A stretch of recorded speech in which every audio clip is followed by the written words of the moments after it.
waxaa la aaminsan yahay isboortiga inuu yahay waxyaalaha bulshada midayn kara, waxyaalaha ka fogeyn kara khilaafaadka, waxyaalaha qabiilka.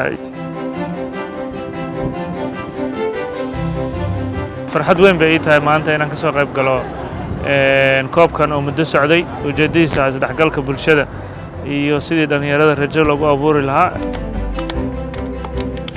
dowladdana waxaa ka go'an barnaamijka wacyigelinta in dhalinyaradii door wanaagsan laga siiyo sidii waddankan ay waddankoodii muxuu ahaa nabadda iyo amniga ugu soo dabaali lahaayeen. habka ugu wanaagsan ay kusoo dabaali karaan waxay tahay in sida ururkan uu samaynayo kale in dhalinyarada meel walba joogaan loogu tago, fursadahan oo kale la siiyo. dhinacna dowladdu waxay ka shaqaynaysaa sidii loo abuuri lahaa jawi nabadeed.